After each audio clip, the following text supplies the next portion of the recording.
My name's Lauren Clapp. I am the Director of Sales at Showdigs, relatively new to the company and just kind of jumping in at the deep end here. But I wanted to welcome everybody and thank everybody for your time hopping on this webinar.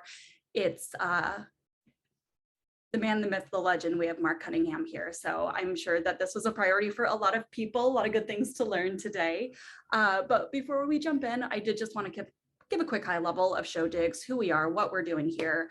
Showdigs is a great tool for you if you never want to have to coordinate getting people scheduled for tours ever again, if you never want to have to get in your vehicle again and spend your afternoon driving around. That's what we're here for. So with our Showdigs scheduling software, it automates tour scheduling. We intercept leads directly through Zillow, Zumper, your website, wherever, and we coordinate getting those scheduled. And then on top of that, we do have an agent network in select markets where you can lean on that network to carry out those tasks that you don't want to do. For example, showings, condition reports, lockbox placement, any of those little tasks that you would rather just not have to ever do again. We're here for that. So that is a very quick overview of Showdigs, what we can offer for you. But come on, the reason that we are all here today is for Mr. Marc Cunningham. Thank you so much, Marc. I appreciate that you are spending your time here to do this webinar with us. I'm sure you guys all know about Marc, but Marc is quite the force in the property management world. He has over 200 people at his company, Grace Property Management. They manage 900 properties in the Denver area, and property management and real estate just runs through his blood, a real family business here. So we are so thankful to have you, Marc. I will let you take it away from here. Wow, that's quite an introduction. Lauren, can you come with me everywhere I go? And just because I'm impressed by myself right now. I mean, I'm looking forward to this now. This should be good with that intro. Just a quick little correction on the bio to me. We don't have 200 people at our company, so maybe someday we're not quite up to there yet. But and I would just say, like, thank you, Showdigs, thank you, Lauren, for hosting this. Like, I'm a fan, right? The reason we do this for Showdigs is because we use them, and it lets our favorite thing about Showdigs are the occupied property inspections. We hate doing occupied property inspections, and we don't anymore. You guys do those for us, so that is worth its weight in gold. So for those of you joining us here, you know, we're talking about how to kind of get your life back, right? How to gain control of things, and that's a big part of it. I was joking with Lauren before we came in here that the people that registered for this event and that aren't here right now are the people that aren't using Showdigs, and something happened and they had to go out to the emergency rather than having someone do it for them. So to all of you missing it, you can watch later, but you should have just used Showdigs in the first place, and then you could be here with us for this. So, hey, but thank you guys for taking some of your time. I know we're all busy. There's a lot of stuff going on. We're going to move fast. I promise I will not take up too much of your time as we talk on kind of some big picture stuff, some things that we've learned in our PM business over the last couple of years. So I was having a conversation with a buddy of mine a few months ago. Uber successful guy, uber successful, runs a company, not a PM company, not a real estate company. And he was telling me that last year was the best year ever for his business. He's like, it's amazing. We killed it like nothing before. And I said, well, what did you do? Did you do anything different? And he said, I hired a CEO. I hired a CEO. And I was like, you hired a CEO? Like, who does that? Who hires a CEO? And he said, oh, no, Mark, like, you don't get it. Like, when you really hire a high power CEO and they come in and they start asking the right questions of the company, like, it turns things around. You've got to have that CEO. And so he was telling me about this. And so I made an offhand comment. I said, man, I think I need a CEO for my life. Like, I need a CEO for Marc. And he goes, well, the good news is you have one. The bad news is it's the guy who was looking at you in the mirror this morning after you got out of the shower. So, like, we all have that, right? And so we kind of started walking through this framework of, gosh, what if you viewed you, right? You through the lens of running yourself like you run your business, right? If I hired you to be the CEO of your life, would I fire you in the next 2 to 3 months because it's a train wreck? Or would I promote you and say, yes, this is killing it? So what I want to do in the next 45 minutes is just take some time and ask you some questions that I ask of companies as we're going through coaching, as we're going through business improvement. But this isn't about your business. This is about the business of you, right? You Incorporated. So for the next 45 minutes, I just hired you as the CEO of You Incorporated. Congratulations. You should be very, very proud of this. So let's jump in here. If you've got comments or questions as we're going through this stuff, if you want to type something in chat, you're welcome to do so. I want to make sure we hit those as we can do that going through this. So here we go. Question number one. Who do you need to start spending time with? Who do you need to start spending time with? Now, this is not a business related question. This is a you incorporated question, right? Because what I found that's helped our business as well as Marc Incorporated is I need to start striving to spend time with people who are a little bit outside of my sphere, people that are like a challenge to get to, right? Like, do you know that person that maybe they're in your sphere a little bit, but you're like, wow, if I could ever have lunch, if I could ever have coffee with that guy or with that gal, that would be cool. That'd be cool. I'd love to pick their brain, right?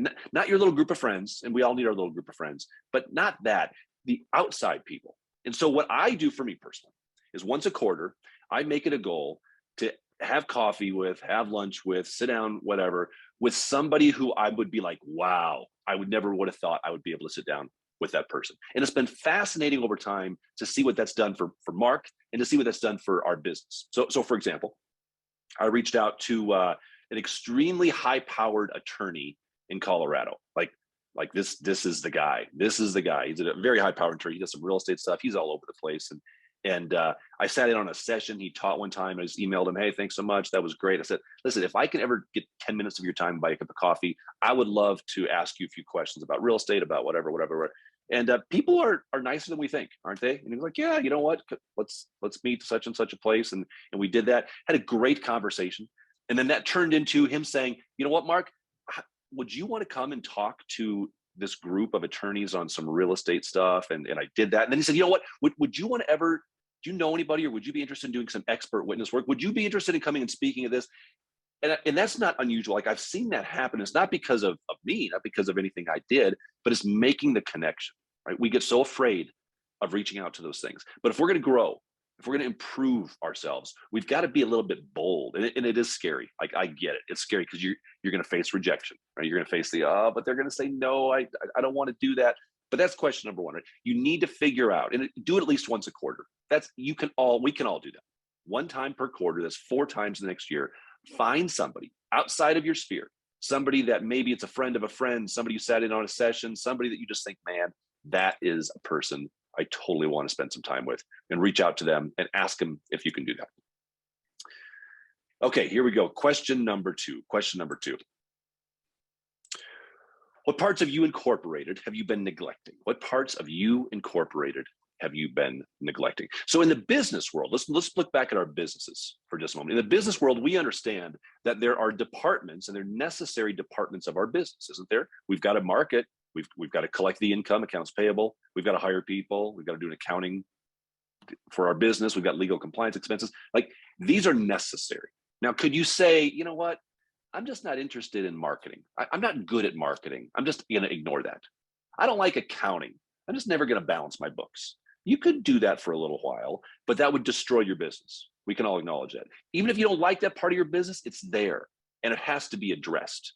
So if we pivot back to you incorporated, I think the question we have to ask is this: well, what are the necessary departments of you incorporated? And I really think there's like 5 of them. And just real quick, we're gonna blast through these. But I think the 5 departments of you incorporated that sometimes we overlook, we don't pay attention to, would be the following 5. Number 1, the faith aspect. And by faith, I simply mean like your purpose, your bigger purpose, right? What gets you out of bed every morning? And yeah, it can be the dollars for a while, but that wears off pretty quick, right? Maybe it's your family, maybe it's helping people in the community, maybe it's beyond your business, but it has to be something beyond the business, right? That bigger motivational aspect. So we'll put that under kind of that faith umbrella. Like, what is it that drives you when you don't want to go on anymore? And we're all there, right? We've all hit that wall. When you hit that wall, what is it that you're like, you know what? Now I'm going to get up and I'm going to do it again. So that's a necessary element of you incorporated. Another department of you incorporated is the family side of you incorporated. And I don't just mean your blood family, but your relationships, like the people that we connect with on a regular basis. Number 3, fitness. And I almost feel silly saying this, like you're like, duh, Marc. And I know it is duh, but it's worth mentioning, right? The idea of taking care of ourselves. I've got a cold right now. Woke up a couple of days ago with just kind of this cold. It is just dragging me down. It is just dragging me down. And when we hit that stuff, gosh, we forget how easy it is to just lose our game, to get off your game when we feel that way. And it really comes down to eating, sleeping, and getting some exercise, right? We had I went to a CE class, real estate CE class, and was sponsored by a doctor. And I was like, well, that's kind of weird to have a CE class for real estate sponsored by a doctor, but he was promoting his whatever he does. He said, hey, people, I can ask you one question, and within your one answer, I can tell you, generally speaking, how healthy you are. I can ask you, what do you want to know what the question is? Everybody's like, yeah, what's the question? He said, the question is simply this: how well do you sleep at night? How well do you sleep at night? He said, if you're sleeping well at night, odds are you've got a pretty healthy lifestyle. If you're not sleeping at night, like, that's the defining factor. You can look back on that and figure out what's going on, but like, it's right there. You want one measuring stick for your overall health? That's how well you're sleeping. I won't tell you how terrible I've been sleeping the last few nights, because I would fail my own test here. All right, number 4, the finance side of things. We've got faith, family, fitness. Number 4, finances, the income and expenses that we are making. Did you see the stat that was just released a few weeks ago? I think this was in the Wall Street Journal. This is how Americans spend their money. The average American, this is how they're spending their money. 37% of the money they spend is on housing. It's probably higher now in the last couple months. Why? Because you jacked up their rent. You greedy property manager, you. 19% of the income or their expenditures go to transportation costs, food, which is going up, of course, we know, healthcare, and other. So if we're looking at this through the lens of you incorporated, and you're trying to get control of your finances, which is the biggest one of these? I mean, how do we pound down our housing expenses? And yes, interest rates have been at historic lows. Hopefully we in this room, this group, are all real estate people. Hopefully we all own our property and we're aggressively paying down that stuff and taking advantage of those rates. But find these things, right? That transportation is huge. I hate paying money. I hate paying interest. Like, it's like nails on a chalkboard when I have to write a bill to my bank or to a lender or whatever, and it's the interest payment, because it's like, poof, gone, did nothing for me. So for many, many, many years, my rule for me on the car transportation was like, I'm not going to do a car loan. I'm not going to do a car loan. I hated it. And so I drove pieces of crap for many, many years. I could show you pictures. They were awful. But that allowed me to get to the point that then I could get something nicer. I could get a little bit nicer, because I hated that transportation. We've got to sacrifice in the short term to achieve the long-term side on the income. And that's, I know we don't like hearing that, because we all want a nice, expensive leased car, but that's not how we get there. Number 5, the function, faith, family, fitness, finances, function, meaning your job, your job. What is it that you do? Because remember, what you do is not who you are. We're talking about who you are. We're talking about you incorporated, and your job is a department within you incorporated, but it's not you. That's eye-opening to a lot of us, isn't it? Because we think we are. We're consumed by our jobs, but it should not be that way. It's a part of us, and it has to be balanced, but it can't be all of us. And here's what I've learned. Over being in the property management business for many, many decades, I've learned that my business is very greedy. It's very, very greedy. And I suspect your business is greedy as well. It's not even necessarily greedy for money. You know what my business is greedy for? It's greedy for Mark. My business wants more of me every single day. It's never enough. My business has never said to me, you know what, Mark? We're coming up on Memorial Day, buddy. You've been working hard. You should take a 4-day weekend, or even just a 3-day weekend. Take Memorial Day off, Mark. You deserve it, man, because you work hard. My business has never said it to me. My business actually has said the exact opposite to me. It's been like, hey, Mark, you're not doing enough, man. You have more opportunities out there. You should be doing a little bit more. There's more problems you could be solving. There's more money you could be making. There's more people that need assistance, more. It wants more of me. So finally I had to realize that, gosh, my business is never going to be satisfied. It's too greedy. I've got to draw some boundaries around my business, because that department of Mark Incorporated wants a lot of me. And if I give it too much, now I'm suddenly not balanced in that. And then the last one is fun, your downtime. What do you do for fun? Like, what do you truly do for fun? Some of you are like, what's that? I don't know. I'm watching this webinar. I mean, I hope not. That's pretty sad if this is your idea of fun. But what do? We've got to do that. We've got to take some time. And my suspicion is, if we look down this list, if I could sit down with each of you individually and really have a conversation one-on-one, it's probably number 6 that most of us neglect, because it sounds selfish, doesn't it? Like, well, fun, that's I mean, that's what I'll do if everything else is working. No, no, no, you can't do that. You've got to make sure that you're taking care of yourself that way. We have a team of 20 some odd folks. And again, Lauren, thank you for the pump up that we have 200 people. We have 20 some odd folks. And one of my key people, like she's my rock star. She said to me the other day, she's like, hey, I'm kind of burned out. I'm thinking of going up to some, like, I don't know, it was like a mountain spa or something. In a couple of days, I'm going to go up there and take the day off. Is that okay? And I was like, is it okay? I was like, yes, absolutely. Go up there. And I said, you know what? Use a company credit card. I'll buy you and your husband dinner on whatever night it is. Right? And she's like, oh, thank you so much. Yeah, okay, great. Now, why did I do that? Is it because I'm nice? No, if you know me, I'm not that nice. I did it because she's my star player.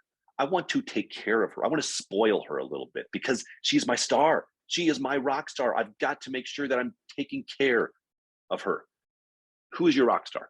For most of us, it's us. It's the person that looked at you in the mirror this morning. So are you taking care of your all-star? Are you taking care of your rock star?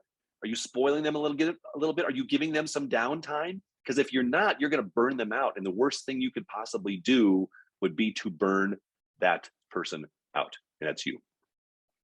Okay, so let's keep moving on here. Now, by the way, these things, they've got to be in balance, right? What I find in talking to a lot of folks when they run into problems or they experience burnout, like the most overused word forever, it's because either we overemphasize one of the departments of You Incorporated or we underemphasize one of the departments of You Incorporated. That leads to burnout, it leads to imbalance. But when we're balanced, we're giving the appropriate amount of weight to the 6 departments of You Inc.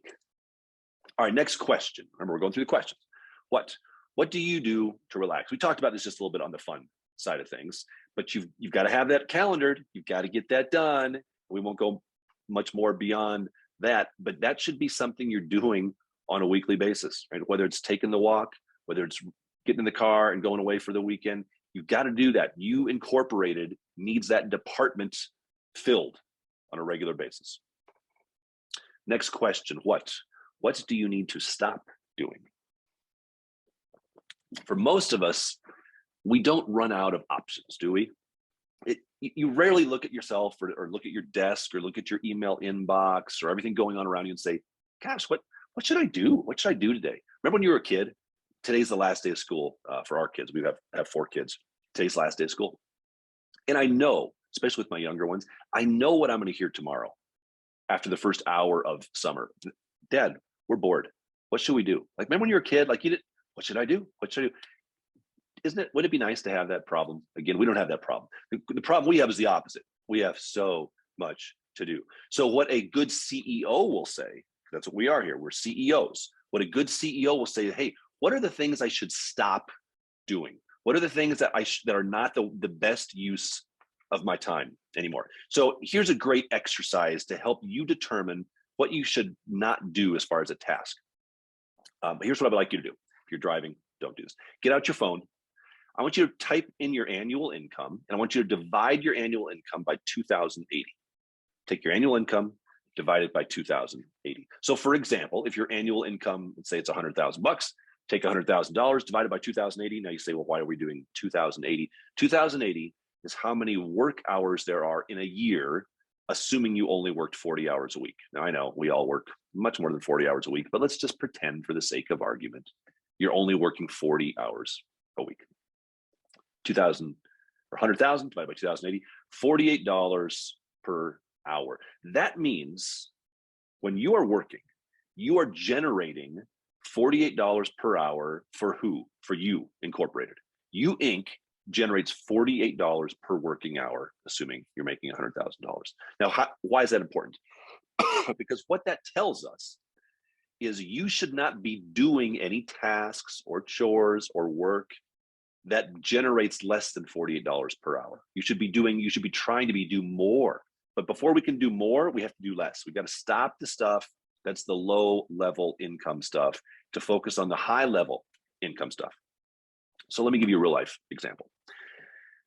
I have a person in my office, very high level person, one of our VPs, and they make a lot of money. Let's just for the sake of argument, let's pretend they make $100,000. And this person was in the office the other day, and their office is across from mine. And they were like grabbing their coat. They were getting ready to head out. And I don't know, I was passing them in the hallway or something. I said, "Oh, you grabbing lunch?" Or I don't know what I said. "You want lunch?" And she's like, "No, no, no. We're out of paper. We ran out of paper. I'm just running to the office supply store to get some more paper." Which, first of all, like, by the way, like, that's like nails on a chalkboard. Like, we ran out of paper. Like, who's ordering office supplies around here? Come on. I said, "Oh, you're running to the office supply store to get." Okay. And I said, "Jessica, hold on a second." And she knew where I was going. She knows that I'm kind of a jerk. And I said, "Hold on a second, Jessica. I'm just trying to figure out. Oh, wait." I go, "How much do I pay you again a year?" And I knew how much I paid her. "How much I pay you?" And she kind of knew where I was going. She's like, "Yes, Mark, $100,000 or whatever." I was like, "Okay, so $100,000. You go to the office supply store. It'll be like 20 minutes there. You shop around. I'm just trying to figure out if I want to pay you $48 to go buy paper. I kind of don't think that's the best use of your time. Why don't we either have our front desk person do it or order it on Amazon, and you go do some work that's going to generate another $100 the next hour for the company?" And then we both laughed, and she slapped me in the face and went and bought the paper anyway. But you get the point, right? The idea is we can't do things, we shouldn't be doing things that generate small amounts of money for us, because it's not a wise way to operate. So when you find yourself doing tasks in your business, especially, that someone else could do, and it's not a better than, it's not like I'm better than that. That's not it at all. It's purely economics. You have to focus on the things to be doing that will generate more money for you and for you incorporated, not less money. This struck me personally several years ago. This is back when we were much smaller. Lauren, back then we only had like 125 employees. And so back then I was doing a lot. I was doing a lot of work. And I remember I had too much to do, and we managed a mini storage facility. And we had some tenants that had moved out of the mini storage facility. And so we had to do a checkout, security deposit return checkout on the minis. And I had to get this done. Like, I had to go do this. And I had all these new owner client leads that had just come in. I had some real estate sales transaction I was working on. But before the end of the day, I had to go do the checkout on the mini storage. Now, a checkout on a mini storage, if you've ever managed one, it entails this: driving in your car to the mini storage, sliding a big metal folding door up with all sorts of dust raining down on you. So you cough it off, you dust yourself off. You look inside the little 10 by 10 unit mini storage. You make sure there's no bodies or drugs left behind. You snap a picture of it. You close the door, dust yourself off again. You put a lock on the door, get back in your car, and you drive back down. That's what it entails. And I thought to myself, like, a monkey could do this. Like, I should be working with new owner clients. I should be doing the sales transaction, but I can't, because I have to do these silly little things over here. So what we did on that is I said, gosh, I've got to find someone that we can hire to do this kind of stuff. Now I got to figure out how to make the money. If I'm going to hire someone and pay them $20 an hour to go do checkouts on properties, I better take my time and figure out how I can generate $60 an hour to pay for that person. But that's the mentality we want to have as the CEO of You Inc. Okay, here's one more way to think about that. If you are able to, if you're sitting there watching this, get out a pencil and paper, and I want you to draw this picture right there. Okay, draw a continuum, a long line. And on the far left-hand side, write the words "absolutely not." The far right-hand side, write the words "hell yes, hell yes." This is our decision-making continuum. We all have this subconsciously, and we use this subconsciously in every legitimate decision we make. So every decision that enters your brain, it falls somewhere on this type of a continuum. Either you're really excited about it, like, oh my gosh, yes, I do want to do that thing. You know, if I emailed you after the session was over, Lauren, and I was like, hey, Lauren, you know what? I got a condo up in Vail. I'm not using it this weekend, and I've got a private plane. Like, you want it, Lauren? You want it? Hell Lauren yeah. would be like, Hell okay, yeah. there you go. Thank you, Lauren. Thank you. I figured you'd be excited about that. That'd be a hell yes. Okay. Versus the conversation I had with my wife a few weeks ago, where she was like, hey, my sister-in-law, or her sister, my sister wants to know if she can bring her kids and come out for Memorial Day. And I was like, which sister? The crazy one? Yeah, the crazy one. I was like, oh, how long do they want to stay? She's like, 3 months. And I was like, oh no, like, that's an absolutely not. Right? Sometimes it's easy. The challenge for most of us becomes the middle ones. Hey, do you want to grab coffee next week? And it's somebody who you're like, no, I really don't, but it could be an opportunity, so maybe I should. Or the title agent that says, hey, can I drop by your office and bring you some donuts and just get 15 minutes of your time to tell you about our title service? And you're like, I have to say yes, I shouldn't say no to that. Those are the hard ones. So what every one of us does with these types of things is we do this. somewhere along this, we draw a line. We draw a line subconsciously. And to the left-hand side of that line where you see that red X, those are the things we say no to. And then we find ourselves saying yes to all these other things. And they're good things. Don't misunderstand. These are good things. Maybe having lunch with a title company guy could be good. It could lead to a transaction. But we have a giant pool of things that we say yes to. And we only say no to the obviously crazy, stupid things. But this is not a good recipe for success, because as we grow, as we get more successful, as we grow in our businesses, what we have to do is we have to grab that red line that you see there. We've got to slide it further to the right. We've got to slide it way down. Every month, you should be sliding it a little bit further, another notch, another notch, another notch. I'm going to start saying no to a little bit more. I'm going to say no to a little bit more. I'm going to say no to a little bit more. And they might be good things, but I'm going to say no. Why? Because then you're only focusing on the really good stuff. Then it's only about the hell yes stuff. So if you're, by the way, if you're new, like if today is your first day in the business, then strike what I just said, because you know where your line should be? Like it shouldn't even be there. Follow every opportunity because you got nothing going on, right? But this is as you're in business longer. And we all know this in our industry, in the PM industry, we know this with clients, don't we? Should we take on every potential client that comes in our door? Well, if it's day one in the business, yes, everybody's a hell yes. Of course I'll work for you, even though you have sued your last two property management companies, because I need the business. But as we get more successful, we start saying no to more of the crazy people so that we can just say yes to the good ones. So like, this is my rule. This is my rule when it comes to decisions for me. If it's not hell yes, then I'm going to go with no. So I do a fair amount of traveling and speaking in different things, and it's fun, but it's too much. So I've built this rule in for me with this. So now if someone says, "Hey, Mark, do you want to hop on a webinar for Showdigs?" Like, that's a hell yes. I was like, "Yeah, absolutely. I love Showdigs. Do it all day long." I've had other requests. "Hey, do you want to grab a cup of coffee? I'm in town for a few days. You want to get?" I'm sorry. So here's what I would encourage you to do. If you have a camera, take out your camera and take a picture of this. This is and I think it should be yours. This is my no thank you email. So if you email me when this session's over, you email me. You say, hey, Mark, that was great, man. Like, that was that's the best session I've ever heard in my life, Mark. And your hair, like, it was beautiful. Like, oh, you're awesome. Hey, Mark, I'm going to be in Denver next Friday. Can I buy you a cup of coffee? Like, I'd love to do that.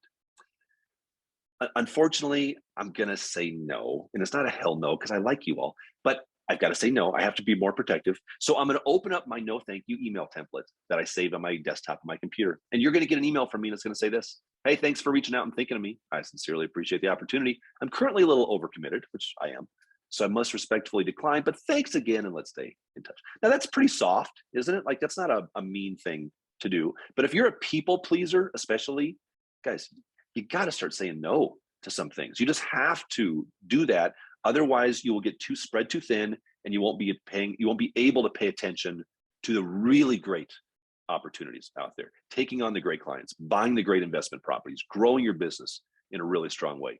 We've got to challenge ourselves to say no more often. Why? Because that's what successful CEOs do. And remember, you are the CEO of You Inc. Okay, next question. Where are the best opportunities? Where are the best opportunities that we have to be paying attention to these things? Now, you may say, "Well, hold on, Mark, hold on. Like, you just said we should say no to everything. And now we're pivoting to, like, well, where are those best opportunities? Like, which one is it? Am I chasing opportunities, or am I saying no to everything?" And that's a great question if we think about that. The way we look at it is to kind of reframe it in what we just talked about, that we have to keep that line moving further and further to the right. So the best opportunities are only that little green box of hell yes things. Those are the best opportunities for you. And you have more opportunities than you need to be successful. So stop chasing everything that flies in front of your face. If you have that little shiny object syndrome, stop doing it. It will kill You Incorporated. Next question. When will you start taking Fridays off? I suspect that no one here got in this business to work 60 hours a week. If we could see videos, I'd ask for a show of hands. Like, raise your hand if you got in this business because you wanted to work 60 hours a week. And probably you wouldn't say that. Why did we get in this business? We got in this business because we wanted to have a life right? We wanted this to be a little bit slow enough for us to do things. You thought, I want to control my own schedule. I want to be in charge of my own time. So I'm going to do this. And we quickly learned that you can't be in charge of your own time in this business. And we get sucked in and we have no life and we have no schedule and we're on call 24/7. So therefore, what a solid CEO will do is they'll step back from that and say, hey, I'm going to create some time for me, for Marc Incorporated, to get out of the business. And it doesn't need to be taking Fridays off, but the idea is you can't let the business suck you all the way in. So many years ago, I was thinking through this for me, right? I was like, I don't want to work 60 hours a week anymore, but I knew the business is only getting busier. If you find yourself saying, you know what, after we get through the summer, I think things will have slowed down enough and I can start taking off early on Fridays. My friends, stop being so naive. No, things may slow down a little bit after the summer, but then something else will happen. It won't happen. Therefore, you have to just schedule it. You have to schedule it as if it is a very important appointment. So what I started doing on my calendar, I'm a big calendar guy. Like my calendar kind of tells me what to do and when to do it. So my first challenge to me was, hey, on Fridays, I'm going to start leaving at 2 o'clock. I'm going to start leaving the office at 2 o'clock on Fridays. And I put it on my calendar as like an appointment. So I had an appointment at 2 o'clock with myself to be out of the office. And I quickly cheated on that, because we all do, because that became an open time. And someone would be like, hey, do you have any time? And I'd look at my calendar. I'd say, well, I could do Friday at 2, because I didn't have anything else there. So that didn't work. That didn't work real well until I got really, really tight on realizing that, hey, this is an appointment. Like I have to treat this as an important appointment and it cannot be moved. So if a prospective owner client would call me and say, hey, I'd like to interview you guys. Are you available at 2 o'clock on Friday? I would say, you know what? I have an appointment at that time. Can't do it. I'm sorry. I could do 1 o'clock on Friday, or I could do 2 o'clock on Monday, but I'm not available at 2 o'clock on Friday. Why? Because I had an appointment, and a very important appointment with like the CEO of a really important company. You get it? You get where I'm going with that. You have an appointment with the CEO of You Incorporated at that point in time. And I did that for a while. Then I moved it to 1 o'clock. Then I moved it to noon. Then I moved it to 11. And then I started taking Fridays off. And then I started doing it on Thursdays a little bit. It took literally years to do that. But I won't even tell you how often I go into the office now, because you'll all get mad at me and think I'm terrible. But we've got to do this. You've got to start. If you don't start, it won't happen. It will never happen by itself. If you're waiting until you have time to start taking time off, my friends, you will never find the time. You will never find the time, but you can create the time. You can block it out and create the time. You absolutely can. If I called you and said, hey, I want to fly into town and I'm going to take you out for lunch and I'm going to buy you a really fancy, expensive lunch and let's spend a couple hours together and I'm going to give you everything I know about property management, and you probably, I don't know, I think you'd hopefully block off some time for that, hopefully so. And if somebody called and said, hey, can I have an appointment during this period of time? You'd say, oh, no, I can't. I'm sorry. I have an appointment. Right? You, as the CEO of You Incorporated, are the most important person in your life. You've got to make sure that you're blocking that time off. And then what you will do with that time will be amazing. When I started doing this, really getting out, here's what I thought to myself. The business is going to suffer a little bit. It will. If I'm off every Friday, the business will probably suffer. But that's okay, I thought, because I want it, right? I'm selfish. I need to be out. I'm getting burned out. I'm going to do that. What I didn't realize is that when I started doing that, the things I did on those Fridays out of the office was really working high level on the business. And so the business took off like in a positive way. It was amazing. Those things would not have happened if I was still in the office every Friday working on it. It wouldn't have, because I would be down in the weeds on Fridays. You've got to get out of the weeds. And the only way you get out of the weeds oftentimes is to get out of the office on this stuff. So this is good for your business. This will not hurt your business. It will not harm your business. It will propel your business to new heights. All right, next question. Does anybody feel like I'm beating them up, by the way? When will you stop answering your phone? When will you stop answering your phone? So in our office, we kind of have a rule that unless you are sitting there bored with nothing to do and your phone rings, you let it go to voicemail. You let it go to voicemail. Now, this does not apply to our leasing department, because calls come in on vacancies, they need to answer the phone. But for everybody else, for all the property managers, for our accounting person, for our VPs, for me, we don't answer our phones by and large. Now you say, well, why would you not answer your phones? Well, let me ask you, what percentage of calls that come into you are wasted calls? It's a salesperson, it's a wrong number, it's somebody who you're just like, oh my gosh, why did I take this call? I'm not prepared to answer them. And then you talk for 5 minutes only to say, I'm going to have to get some information and call you back. Most of the calls that come in, you can't do anything with. That's why I tell our team, guys, like, don't answer your phones, because I want you focused on what we're doing, the work we're doing. Now, if we aren't doing anything, sure, pick up the phone. Now, a corollary to that rule, though, because we don't want to be negligent in returning calls, a corollary for us to that rule is we must return all phone calls within 24 business hours. So max of 24 business hours, you will get a return phone call. And that's business hours. So if somebody calls Friday at 3 p.m., they'll leave a message, doesn't matter what it is, you're going to get back with them no later than Monday at 3 p.m. This is a great filter for your owner clients as well. I had a prospective owner client call me a few weeks ago. He called and left a message on my voicemail. Mark, this is John. I've been trying to get a hold of one of your property managers to potentially manage my property. And Mark, when I call, he doesn't answer the phone. I get a voicemail. If I'm going to consider hiring your company, I need to know that you guys are available when I need to talk to somebody. I need someone to pick up the phone if I need to talk to them. I have 2 properties. I don't know if I can do business with a company that doesn't pick up their phone when I call. That's a big deal to me. And he didn't know I was the owner of the company, because then he said this, I'm actually going to find out. I'm going to call the owner of your company. Just let them know that you guys are doing business this way, because I don't like it. I don't think it's appropriate. So then he calls me on my other number later. I don't think he made a connection. I was the same guy. Basically said the same thing.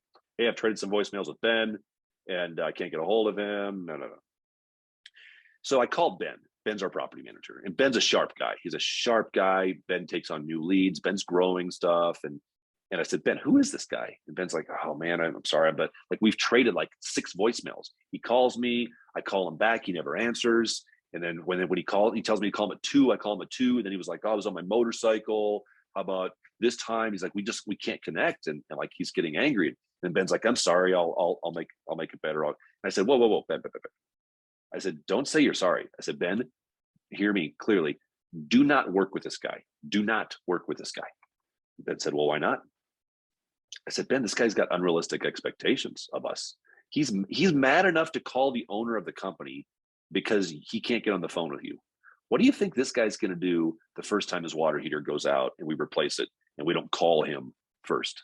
Like, this guy's screaming red flags all over the place. Ben, I do not want you to work with this guy, Ben. I mean, don't. Just tell him you're busy. Don't return his call. I don't care. But man, this guy's trouble. Let's not use them. So it acts as a filter. It acts as a filter on determining whether or not a client is a good client that you want to work with you. Consider it. Oh, one last comment on this, and then we'll move on. I was giving a session similar to this a while back, and I was talking about this on phones, phone etiquette. Do you answer phones? Use a phone tree? Do you let things go to voicemail? And I made that comment like I just made, how we typically don't answer our phones. We let it go to voicemail. And a woman in the audience raises her hand and stands up. She said, hey, Mark, I run a very successful real estate company and whatever. I train my agents to answer the phone on the first ring. You answer the phone on the first ring, you answer with a smile, because that's customer service for us. That is so important to us that like, that is a hallmark of who we are. And Mark, if I needed to hire a property management company and I called your company and I got your voicemail, I would never hire a company like yours. And she sat down.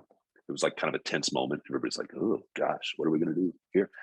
And I said, hey, ma'am, I totally respect what you're saying. I get what you're saying. And with all due respect, we are not designed to serve customers with your level of expectation. There's plenty of people out there who would respect the fact that, gosh, maybe I'm talking to somebody else right now, so I can't talk to you. Maybe I'm driving to a property right now and I can't talk to you. Maybe I'm taking a nap. Maybe I'm in the bathroom. Maybe I can't answer you when you want me to immediately. And if that's unrealistic, that's fine. I'm not mad at you, but we're not designed for people like that because they have unrealistic expectations. All right, here we go. Next question. Why do you want your business to grow? Why do you want your business to grow? I think in our industry especially, we get sucked into a growth mindset of we've got to grow. We've got to grow. I've got to get bigger. If you're not growing, you're dying. And a lot of that, I think, is pounded to us by the marketing companies that are out there. Oh, we can help you grow your door count up to whatever, whatever. And if you want to grow, fine, but you have to know why. Why do you want to grow? It can't just be about the numbers. It can't just be about because I want to hit this number of doors. Is that really what you want? I kind of don't think it is. I think it's more probably related to how much money do you want to make? How much time do you want to have? What stress level do you want? Figure those things out and then back into the door count needed to get there. So if you're saying, hey, I want to make $1 million a year. Okay, well then you do need to grow probably your business. If you say, you know what, I'm more interested in working 20 hours a week. Well, then maybe you shouldn't focus on growth. Maybe you should downsize your door count a little bit to focus on that other part of that. But getting clear and getting clarity on why you want to grow your business is really, really important. I was talking, so I do some like one-on-one coaching and property management coaching. This guy calls me. Hey, Mark, I think I might want to hire you as my coach. And we're talking. I said, well, what are you trying to accomplish? Like, what's your biggest problem? And he said, I want to grow. I want to grow. I said, oh, okay, well, tell me about that. He said, I want to be the biggest property management company in the state of Texas. That's what he said. I want to be the biggest property management company in the state of Texas. That's all I want. That is all I want, to be the biggest PM company in Texas. And I knew I wasn't going to work with this guy because we were not aligned at all. And I said, oh, okay, well, we don't need coaching. I said, I'll tell you what to do. I'll tell you what to do right now. If you do this one thing, I guarantee you will pick up more doors than your competitors. You will become the biggest company in the state of Texas. He goes, okay, what is it? I said, cut all of your fees in half. Every fee you charge, cut it in half. You charge a 10% management fee, tomorrow you start charging 5. Everything you charge, cut in half. I guarantee you will grow your door count. You will become the biggest company in the state of Texas within 12 months. He was kind of silent for a moment. He goes, well, I don't know if I could pay my bills if I did all that. I said, oh, I misunderstood you. I thought you only wanted to grow. I didn't realize that you wanted to make money. You never told me you wanted to make money. And then we both kind of laughed and pivoted the conversation. But that's the concept, right? Don't over focus on growth. Like, I want to grow next year, but I want to grow for certain reasons, not just growth for the sake of growth. All right, we're almost done here. Is your business serving you, or are you serving your business? Ooh, that hits home, doesn't it? With our PM businesses, most of us get into this loop of we're there for our business. We're working in the business. We have to serve the business. That's not how you originally designed it. Your business is there to support you. Your business is there to serve you and to serve your lifestyle. Now, I get it. Sometimes we get sucked in and we have to. That's just the reality of it. But we need to continue to baby step back from our business so that we understand that, hey, this business is there for me. I'm not there for you, greedy business. You're here to work for me. I don't work for you. And it has to start with a mindset shift, I think, as it relates to our PMs or to our PM businesses. Why not you? Why not you? If you're listening to this, you're like, yeah, that sounds good for you, Mark. You're all sitting there with your 200 employees. Sorry, Lauren, I had to do it one more time. And that's easy for you to say, but you don't know how busy I am. Guys, I get it. And I've been right there where we were a very small company and there was 2 of us in the office and then 1 of the half of us. And like, that's it. But you've got to start this stuff when you are a little bit smaller. So if you're smaller and you don't think this relates, it relates twice as much. Because if you don't start it now when you're small, I promise you won't be able to put it into place the bigger you get. It's easy to start building in some of these things when your company's smaller. So do it then, and don't think I can't. It's fine for other people, but not me. Let me quick tell you about a buddy of mine, and then we'll get out of here. So this is Casey Ralston. He lives in California, and he's a good friend of mine. Started working with him and his wife a few years ago, and they wanted to grow. Hey, we need to grow. The more they talked about it, the more we're like, maybe we don't need to grow. Maybe it's not just about the next door. Maybe we want to kind of have a life and make some money. And maybe that means we should downsize our company a little bit. And so that's the quest they went on. They decided they were going to take on less owner clients. They were going to charge their owner clients more. And they knew they'd lose some, but hopefully they would make more money. And it was a little bit scary for them to walk into this. This is a screenshot of Casey's bio from his website. Let me read this bio. See if this doesn't give you a good sense of where Casey is at with all this stuff. Casey was born in Cedar Rapids, Iowa, where he spent a good portion of the year, mainly the cold part, dreaming of the beaches and palm trees of sunny Southern California. In 1999, he followed his dream, made the move to San Diego, obtained his real estate license shortly thereafter. Now he's firmly planted somewhere sunny and warm. It can be tough to get him to leave. His idea of a perfect vacation offers centers sticking around close to home, cycling, surfing, driving his 71 Volkswagen bus around town with Erin, his wife, and enjoying all the beachy awesomeness of their adopted hometown. And that's a great description of him. He's a hard worker. He's a sharp guy, but like he's pivoted away from his business running him. And it comes through in even their website. Here's Erin, this is his wife. Erin was born in Sheboygan, Wisconsin. And yes, that is how you pronounce it, by the way. But after earning her degree from the University of San Diego, she knew she'd never leave the sunshine and palm trees of Southern Cal for winter in the upper Midwest. She subsequently went on to earn her paralegal certificate and real estate broker's license. When Erin is not in the office, she likes to spend time with her two grown sons and husband, Casey, riding her horses, Jesse and Ballador, practicing yoga, and grazing/sipping her way through new restaurants and wine bars in San Diego. Doesn't that sound enticing? Now, 3 years ago, this is not where they were at all. Not here at all. They were doing what most of us do. They were sucked in the business. They were growth focused. The business was kind of killing them. And they would tell you today that they're happier than they've ever been. They've downsized a little bit. They've restructured things. They've raised the bar on who they're willing to work with. They started saying no more often. Here's how good they got at saying no. I texted Erin, who you see her picture right there. This is a couple months ago. We were supposed to have a call for something, and I was trying to get a hold of her. I said, hey, would you be free for a call tomorrow, Erin, at like 2 o'clock? You know what she said to me? She goes, no, Mark, at 2 o'clock tomorrow, I'm doing wine tasting in Napa. Erin's saying no to me now. She has me on her no list. I made her hell no list. I'm very upset about that. Still not over it. Oh, this is their dog, by the way, because they love their dog. The dog's on the website. Curious how much your property might rent for? Let Francis, the Ralston team dog, retrieve the info for you. They're having fun. They're actually enjoying the business that they do.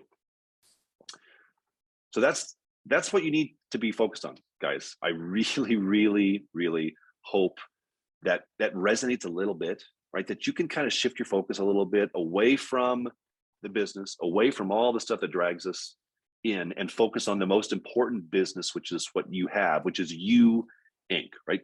Be that CEO of you Inc., because I think it will make you happier and it will make you more successful at the end of the stuff. So, hey, with that, thank you so much. That's my contact info. Feel free to reach out. Lauren, I will turn it back over to you. Awesome. Thank you so much, Mark. That was incredible. That was an awesome session to sit through, and definitely some nuggets that I pulled out for myself as I was working, which is nice that I get to call this work. And I guess I'll ask, Mark, do you have a couple minutes? I was just kind of curious to ask a few questions. I had a couple things come in the chat. So yeah, absolutely. Can take some questions. Awesome. So one thing that I was curious about, how do you go about, I imagine you're the kind of person that constantly likes to recalibrate and kind of take inventory of what's working, what isn't working. What does that look like for you personally when you're, when you look at your own best practices? How are you evaluating that to see if it's working out or if it's not? Yeah, that's a great question, Laura. And that's tough, right?